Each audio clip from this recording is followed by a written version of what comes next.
Lintik na yan. Dahil nga talbos ng kamote na naman ang ulam, tutubuan na ako ng kaliskis sa araw-araw na dahil ang inihahain sa lamesa. Hindi pa kasi ako nakapaglaba. Masama pa ang pakiramdam ko hanggang ngayon. Ang sabi mo, nag-iinarte ka lang para hindi ka makapagtrabaho. Ay nako, makaalis na nga rito. Malakas na isinara ni Peter ang pintuan ng lumabas ng bahay.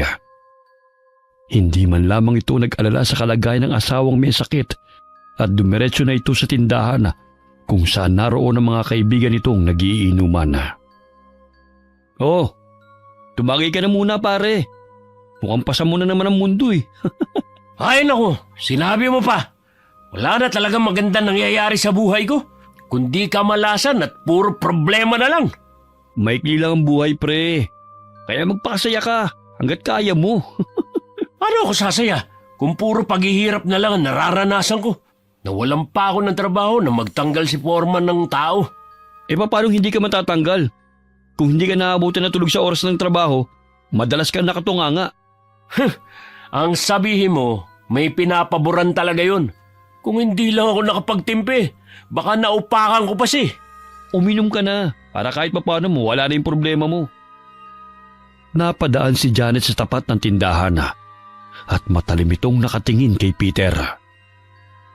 Mababanag ang pagkayamot sa mukha ng babae bago dumiretso sa paglalakad. Di ba kapatid yun ang asawa mo?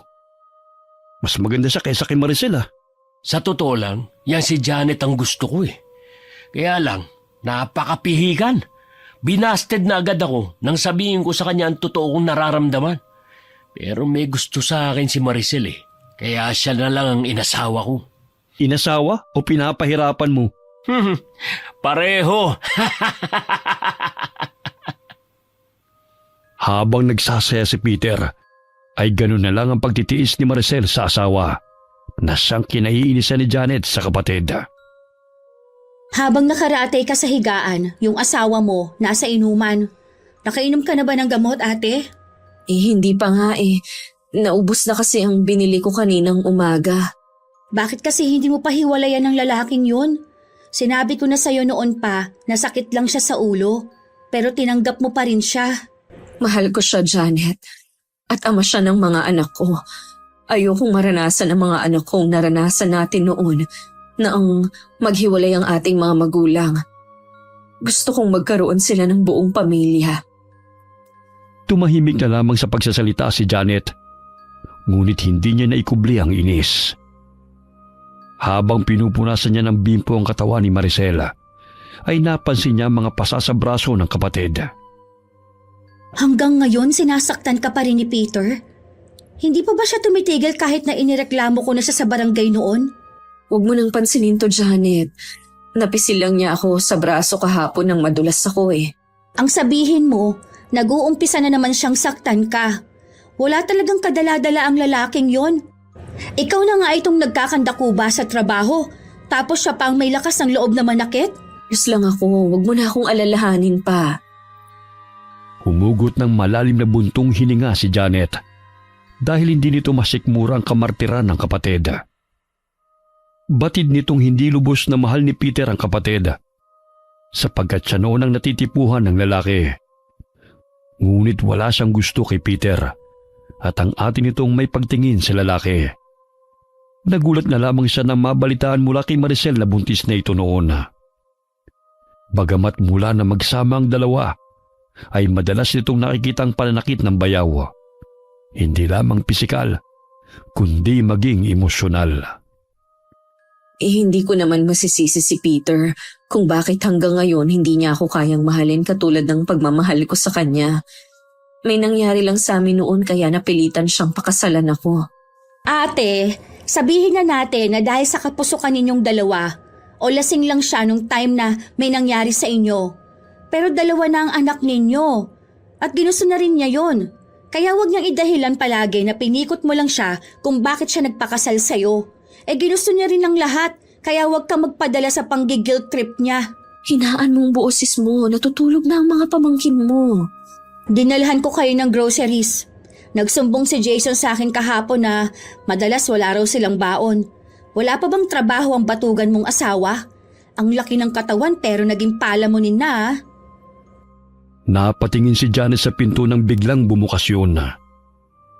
Nakita niyang lasing na pumasok si Peter at nakangiti ito sa kanya. Ba! Nandito ka pala, Janet. Alam mo, maganda ka pa rin at walang pinagbago. O sige ate, uuwi na ako.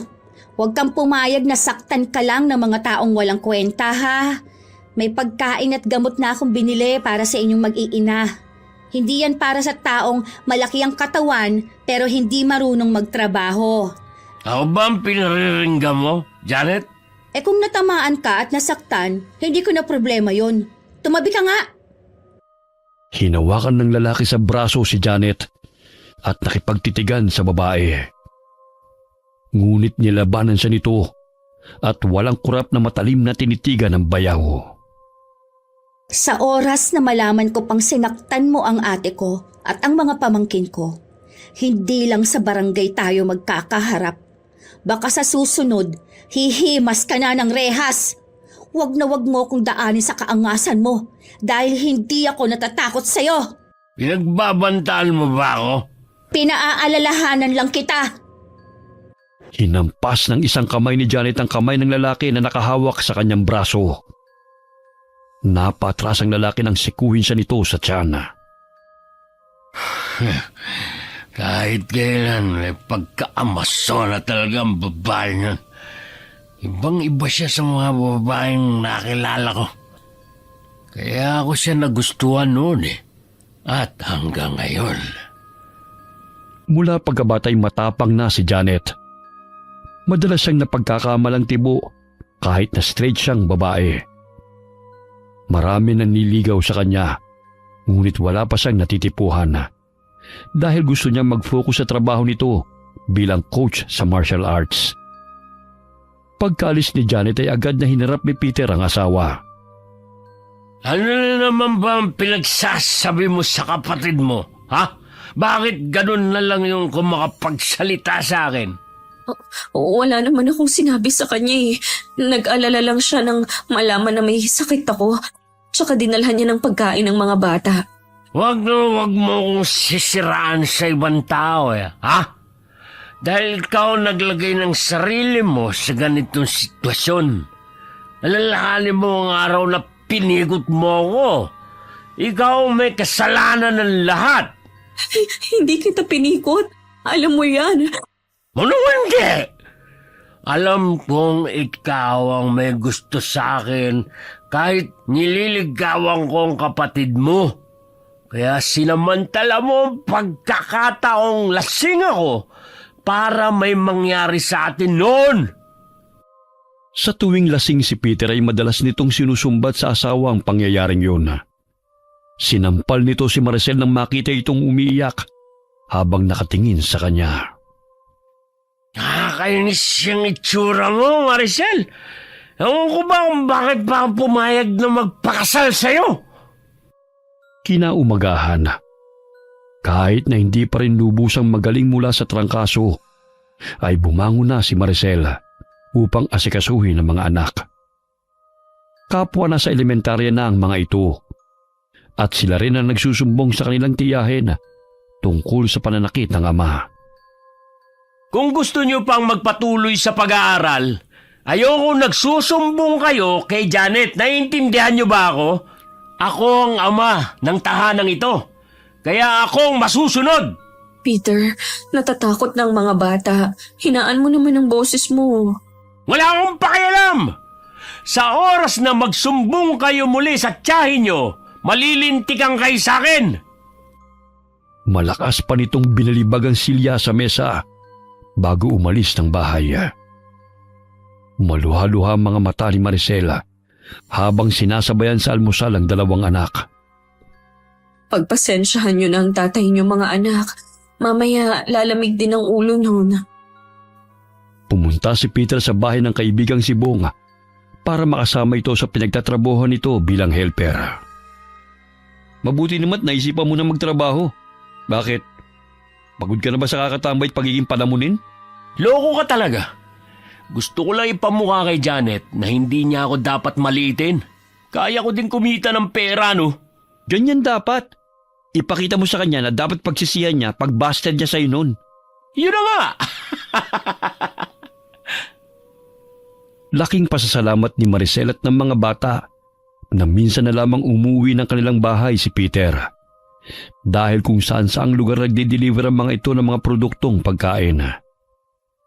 Ngunit dahil sa bastos na ugali ni Peter, kahit saan man ito magpunta, ay mayroon itong nakakaaway.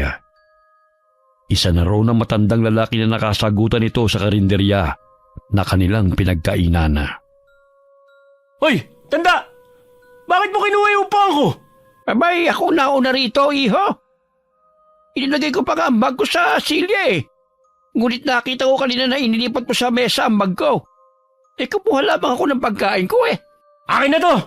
Doon ka na lang sa gilid ng kalsada kumain. Mukhang sanay ka naman dun eh. Sige na, lumabas ka na. Nakakawalang gana yung amoy mo. Kinusot pa nito ang ilong, pahiwatig na nababahuan sa matanda. Puno ang karinderya kaya halos lahat ng kumakain doon ay napatingin sa kanila dahil sa lakas ng boses ni Peter. Ang kayabangan at kabastusan mo ang siyang magpapahamak sa'yo. Umalis ka na nga! Dami mo pang sat-sat dyan! Winisika ng konting tubig ng matandang lalaki si Peter bago lumabas ng karinderya. Dahilan para madagdagan ang inis nito. Akmang tatayo pa sana si Peter, ngunit pinigilan siya ni Bong. Oh, tama na yan. Kahit matanda, pinapatulan mo. Nakita mo namang uugod-ugod na yun eh. Dagdagan ko pa pagkabaluktot ng likod niyan eh. Ikaw talaga. Papababae at matanda, pinapatulan mo talaga. Kumain ka na nga lang. Paglabas nila ng karinderya, ipinitik pa nito ang filter ng sigarilyo sa matanda na kumakain sa gilid ng kalsada. Tumawa pa ito bago sumakay sa truck. Bastos ka talaga. Tignan ko lang kung uubra pa yung kayabangan mo. Pinulot ng matandang lalaki ang kapiraso ng sigarilyong itinapon sa tabi nito at inilagay sa maliit na plastik. Ilang sandali lumakad ito, dala mga nakolektang kalakal. Pagdating nito sa maliit na barong-barong na tinitirhan, ay inilagay nito ang sigarilyo sa abo at inihipan. Makalipas ang ilang araw, ay nakaramdam ng pangangati si Peter sa kanyang lalamunan. Kaya't nagpalaga ito ng luya kay Maricel at hindi nakapasok ng trabaho. Nagkataon na napadaan si Janet sa kapatid at nadat na nito na nakahilata na naman ang kanyang bayaw. Oh, ate, wala ka bang trabaho ngayon? Hindi na muna ako naglabaki na Ma'am Gina dahil may sakit si Peter. Ano na naman ang sakit niya? Ilang araw pa lang nagtatrabaho, nagkasakit na kagad, pambihira. Makati ang lalamunan eh. Yun lang? Umabsent agad? Ay, mahinang nilalang. Ay, siya nga pala. Pinadalhan ka ng papaya at pechay ni nanay. Sahog na lang ang kulang. Isinali ni Maricel ang sabaw ng nilagang luya sa tasa at ibinigay yun sa asawa. Hindi alam ni Peter na naroon si Janet, kaya nang higupin ito ang tsaa, ay napasigaw ito nang mapaso ang dila. Ah! Ano ba, Maricel? Gusto mo talagang pasuin ako, no? Ang sabi ko, gawa mo ako ng luyan tiyan na maligamgam. Hindi yung kumukulo pa. Palamigin mo muna. Gusto ko inumin na ngayon para gumaling na ang pangangati ng lalamunan ko. Ang tanga mo. Ang tanga-tanga mo talaga kung utusan. Hoy, Peter! Hindi mo utusan ng kapatid ko. Kung ikaw na lang kaya ang gumawa ng tsaa na iinumin mo, kaya mo naman pala eh. Kung umasta ka, kala mo hari ka ah. Kung ibuhos ko kaya sa iyo yung bagong kulo na tsaa nang makita mo. Tatanga-tanga naman kasi ang kapatid mo eh. Hindi marunong sumunod sa utos. Ikaw ang tanga, hindi siya. Sa inis ni Janet na naabutang sinisigaw-sigawan ng kapatid, ay binuhos niya sa lalaki ang tsaa na nasa tasa. Kahit na may damit ito'y nakaramdam pa rin ito ng init. Walang iya ka talaga, Janet! Janet, anong ginagawa mo? Ikaw talaga. Huwag mo ngang binibaby ang bonjing mong asawa. Mas lalong lumalaki ang ulo eh. Kaya kasi nisigaw-sigawan lang yan dahil natataranta ka na kaagad. Bugbugin ko pa yan eh. Sige na, pakisabi kay inay na salamat sa gulay na pinadala niya. Kaya ko na ang sarili ko rito. Mamaya saan pa mapunta ang sagutan ninyo ni Peter? Hiwalayan mo na yung bonjing na yan. Walang kwentang tao. Sumusobra ka na sa pang-iinsulto sa akin, Janet, ha? Binato pa ni Janet ang papayang nakahigang si Peter. Kaya't sumalpok yun sa mukha nito. Dahilan para mapahalakhak ang babae. Makauwi na nga, bonjing! Pinunasan na lamang ni Maricel ang nabasang tiyan ng asawa. Ngunit malakas na tinabig ni Peter ang kamay nito. Malis ka na nga! Pareho lang kayo ng kapatid mo, loka-loka! Hindi porket niligawan ko siya noon, hindi ko na siya papatulan. Hayaan mo na siya. Alam mo namang bunso yun kaya makulit. Kinabukasan na, naibsan ang pangangati ng lalamunan ni Peter, kaya't pumasok na siya sa trabaho. Muli silang kumain sa karinderya at nagkasalubong na naman sila ng matandang lalaki at nabangga siya nito. Ano ba? Sinadya mo talagang banggain ako, ha? Pasensya ka na kung hindi kita nakita. Nahulog ang pitaka ni Peter, dahilan para pagbintangan nito ang matanda na gusto siyang pagnakawan. Kaya't uminit na naman ang ulo nito at itinulak nito ang matandang lalaki. Natumbay ito sa kalsada at nagkaroon ng sugat sa braso. Pre, dahan-dahan naman. Hindi naman sinasadya ni Manong eh. Lumang estilo na yan, pre. Gusto pang kunin ang pitaka ko. Kunyari, mambabangga, tapos magnanakaw lang pala. Inalalayan ni Bong na tumayo ang matandang lalaki at siya na mismo ang humingi ng paumanhin sa inasal ng kaibigan. Matalim na tingin ang iginawad nito kay Peter bago lumakad palayo. Habang kumakain ng pananghalian ay nabulunan si Peter kaya't hinampas nito ang dibdib. Nanlaki ang mga mata nito dahil nahihirapan na siyang huminga. Malakas na hinampas ni Bong ang likod ni Peter, ngunit hindi pa rin natanggal ang karne na humarang sa lalamunan nito. Muling binatukan ni Bong ang kaibigan, dahilan na may labas nito ang karne.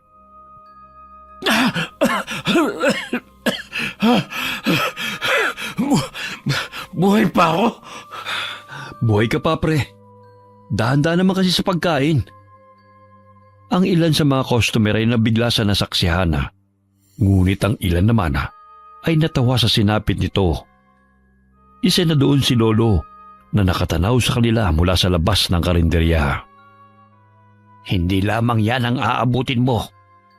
Marami pang kamalasan ang darating sa'yo. Pagkasabi noon ay muli na itong naglakad patungo sa mga basurahan at nagsimulang maghanap ng mga kalakal. Hindi makapaniwala si Peter sa nangyari sa kanya. Hindi naman ganung kalaki ang karning lumabas mula sa lalamunan nito, ngunit munti ka na siyang mamatay. Dahan-dahan lang kasi sa pagkain. Ang siba mo rin kasi. Ninuya ko naman ng ayos eh. Kaya lang, biglang bumara sa lalamunan ko eh. Nagpatuloy si Bong sa pagkain. Ngunit natakot na si Peter.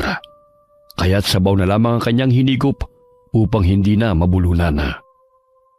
Pag-alis nila ng karinderya, hinatid sila ng tingin ng matandang lalaki na nakatayo sa tabi ng poste. Makalipas ang ilang araw, sunod-sunod na kamalasan ang nangyari kay Peter. Natanggal siya sa trabaho dahil nagbawas ng tao ang may-ari ng kanilang pinagtatrabahuhan. Padabog siyang pumasok ng bahay at galit na nilapag nito ang bag sa mesa. Oh, may problema ba? Meron, ikaw. Simula nung makilala kita, sunod-sunod na kamalasan na nangyayari sa buhay ko. Bakit akong sinisisi mo?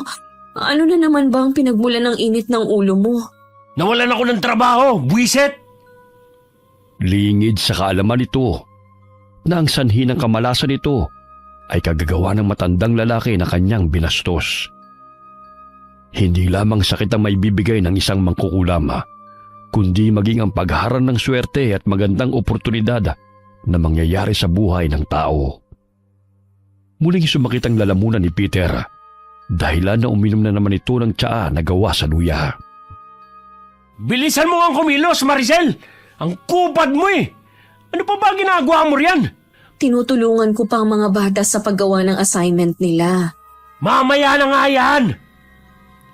Dahil sa pagkayamot ay hinila nito ang asawa, dahilan na mabunggo si Maricel sa dingding at tumama ang labi nito sa nakausling pako. Mabuti na lamang ay hindi yun dumugo kahit nakaramdam ito ng sakit. Kinaumagahan, nagising si Peter na masakit ang kanyang labi. Kinapa niya yun at naramdaman itong namamaga. Aray, sakit!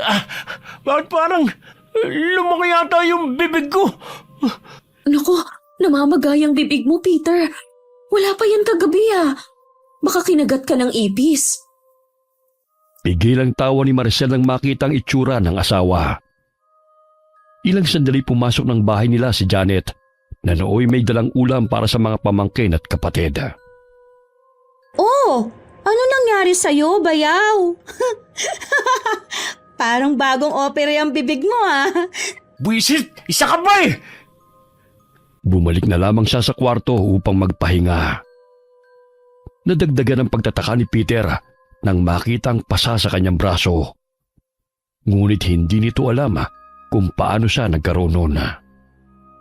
Ate, sabihin mo nga sa akin, sinuntok mo ba siya? First time kong makitang namaga ang mukha nun Ay, hindi Nagtataka nga ako kung bakit namaga ang labi niya. Tapos nagkasugat pa.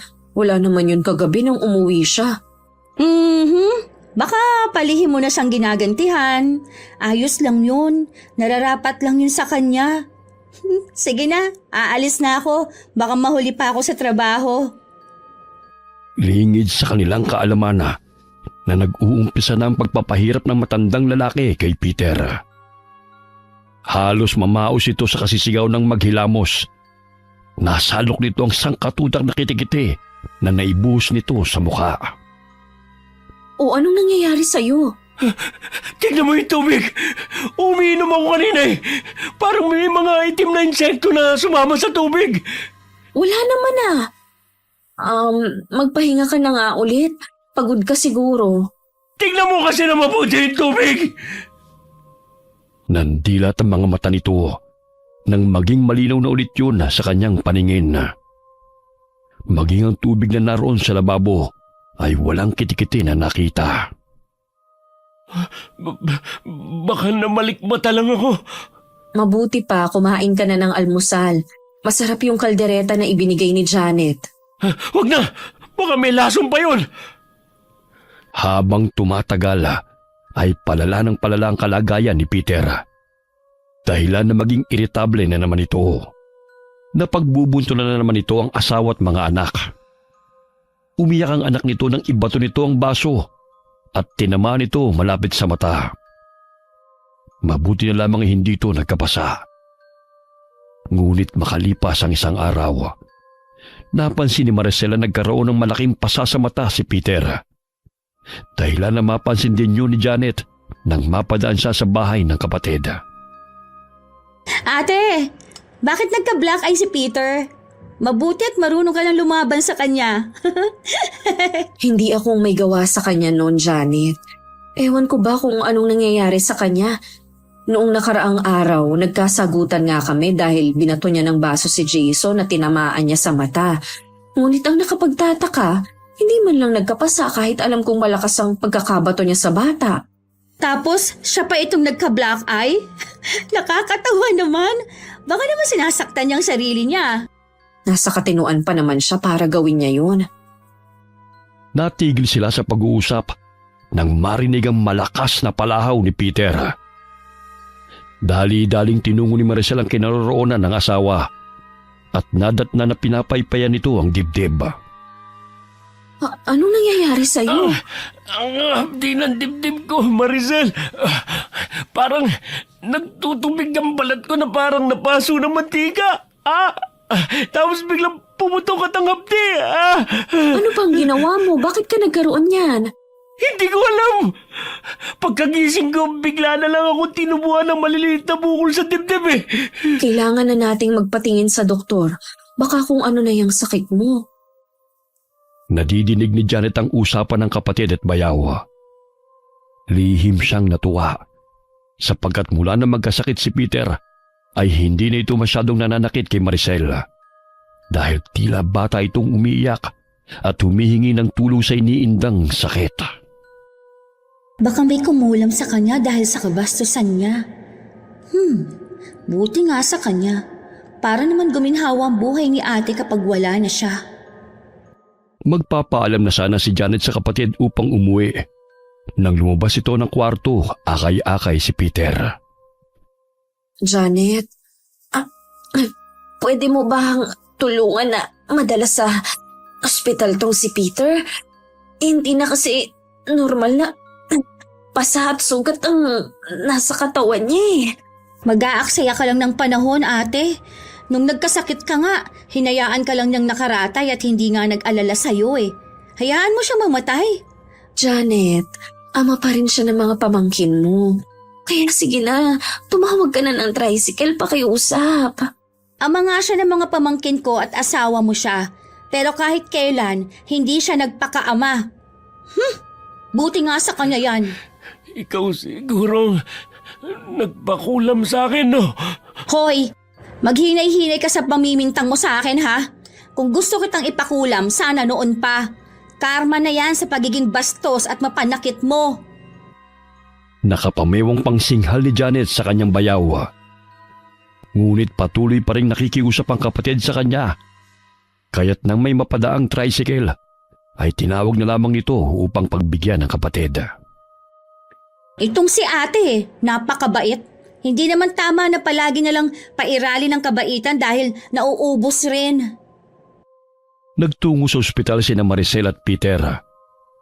Panayang reklamo ng lalaki dahil sa hapdi ng kanyang dibdib. Kaya't si Janet na lamang sumundo sa mga pamangkin sa paaralan. Tiisin mo na lang muna. Maya-maya nandito na naman ang doktor eh. Huwag ka kasing tumigil sa pagpaypay sa akin. Mas lalong umahapdi kapag pinagpapawisan ako. Mahaba-haba ang pila na nagpapacheck up sa pampublikong ospital. Kaya't gano'n na lamang ang pagkayamot ng lalaki. Mga 2 oras din silang pumila hanggang sa masuri siya ng doktor at binigyan ng gamot. Nang lumabas sila ng ospital, ay nabaling ang pansin ni Peter sa matandang lalaki na pamilyar sa kanyang paningin. Malapad ng ngiti ang iginawad nito sa kanya habang matalim na nakatingin. Ilang sandali may dumana ilang mga tao at nawalang matanda na kanyang nakita. Nasaan na yung matanda? Ang bilis naman niyang maglaho. Sinong matanda? Maraming matanda rito oh. Yung matandang lalaki na gusgusin. Yung may dalang sako. Wala naman akong nakikitang ganyan. Masama lang ang pakiramdam mo kaya kung ano-ano na ang nakikita mo. Hapon na nang makauwi ang mag-asawa. Makalipas ang 1 linggo, kahit ubos na ang mga gamot ay hindi pa rin gumagaling ang mga sugat ni Peter. Maging siya'y nandidiri na rin sa malansang amoy ng nana sa kanyang katawan. Maricel, nasa ka na? Walang kwenta naman ng doktor na pinagdala mo sa akin. Wala namang epekto ang gamot. Mas lalo lumakit na magapa ang mga sugat ko eh. Magpa-check up tayo uli. Ang sabi niya, bumalik tayo kung hindi pa gumagaling yung mga sugat mo. Ang sabi mo, pulpulan doktor na yun. Huwag mo na akong dali sa ospital. Hindi doktor ang kailangan ko, kundi isang albularyo. Pero Peter, may follow-up check-up ka pa. Ayoko na kang pumunta sa ospital eh. Ang tigas talaga ng ulo mo. Hindi na naman ito napigilan ng sarili na ibatong pinggan sa asawa. Tinamaan si Maricel sa muka. Nakaramdam lamang ito ng konting sakit, ngunit laking gulat nito nang malakas na pumalahaw si Peter at nagkandasugat-sugat ang mukha nito na animoy natusok ng nabasag na pinggan. Anong nangyayari? Bakit bigla ka nalang nagkaganyan? Ilang bahay lamang ang pagitan nila sa bahay na tinitirhan ng kapatid na si Janet at ng ina nito. Kaya narinig ng babae ang malakas na palahaw ng bayawa. Ang buong akala nito'y binulyawan na naman ni Peter ang kanyang kapatid. Wala na talagang kadala-dala ang lalaking yun. Kahit na baldado na, bastos pa rin ang ugali. Inutusan siya ng kanyang ina na tignan ng kapatid at ang bayaw nito upang alamin kung ano nangyayari. Mula sa bintana ay nakita ni Janet ang dumurugong mukha ni Peter at hindi magkandaugaga na si Maricel. Oh, ano na naman ang nangyari sa mukha ng lalaking yan? Hindi ko rin alam, Janet. Kasi hinagis niya sa akin yung pinggan. Ngunit imbis na ako yung masaktan, siya yung nagkaganyan. Aba, digital na nga ang karma. Oh, dapat nga matuwa ka, ate. Sinaktan ka na niya pero nag-aalala ka pa rin sa kanya? Janet, hindi kaya totoong kinulam si Peter? Tulungan mo kong dalhin siya sa albularyo. Naku ate, hindi na yan mapapagaling ng albularyo. Sa sama ng ugali niyan, sinisigil na siya. Ano ba ito nangyayari sa akin? Bakit ako nagkakaganito? Patuloy yung pagdurugo ng mga sugat sa mukha ni Peter, kaya't natataranta na si Maricel. Patakbo nitong tinungong bahay ng albularyong si Solomona upang humingi ng tulong. Pagdating ng matandang manggagamot, ay nagulat ito nang makita si Peter. Sinabi nito na malakas ang puwersang nagpapahirap sa lalaki at hindi na nito kayang kontrahin sapagkat maaari siyang matalo nito at kamatayan ang kanyang kahantungan. Pakiusap ang Solomon. Tulungan yung asawa ko. Katawang ko. Kahit na anong pagpupunas ng langis ng manggagamot sa katawan ng lalaki, ay hindi pa rin naiibsan ang sakit na nararamdaman nito. Sinabi ng manggagamot kay Maricel na dapat hanapin ito ang taong kumukulam kay Peter upang pakiusapan na ihinto ng ginagawa nitong pagpapahirap sa asawa. Baka buong barangay ang kailangang mahinga ng tawad ni Peter. Sa dami ba naman ang nakaalitan at binastos niya? Karamihan matatanda pa. Maging ang kaibigan nitong si Bong ay nagulat nang makita ang kalagayan ni Peter. Sinabi nito na marahil ang nakaalitan nitong matandang lalaki ang maaaring kumulam dito. Nagsagawa ng pagtatawa si Mang Solomon. Napagtanto nito na isang lalaking gumawa nun kay Peter. Kaya hinanap ni Bong ang matandang nangangalakal sa lugar na madalas nilang makita. Ngunit ilang araw itong pabalik-balik doon subalit hindi na nito namataang muli ang matanda. Palala ng palala ang kalagayan ni Peter hanggang sa binawian ito ng buhay. Nakatagpo rin siya ng katapat niya. Hindi lahat ng binabastos nagtitimpi. Ang iba riyan, lihim na nagtatanim ng puot. Habang nakaburol si Peter, ay may napadaang matandang lalaki sa bahay ni Maricel. Napangisi pa ito ng nakakaloko nang sumilip sa pintuan at muling lumakad palayo. Lingid sa kalaman ng mga taong naroon na siyang sanhi ng pagkamatay ni Peter. Nagumante dahil sa kabastusan ng lalaki sa pamamagitan ng kulam. Okay, sana po nagustuhan niyo ang kwento natin ngayon. Shout out po tayo kay Vicky Yabut from Bahrain. Hi kay Ann Fuentes from Dubai. Shout out kila Mr. and Mrs. Danilo Katigan from Luzon Avenue, Quezon City. Hi kay Jamila Enriquez. Shout out sa Beroya family, Balagtas family, Tolentino family, Inocencio family and Diaz family from Rosario, Cavite. Shout out kina Bornebol and Anne Montagne from Italy. Hi kay Corazon Ingay. Hi kay Elizabeth Dunca from California. Hi kay Miss Maura.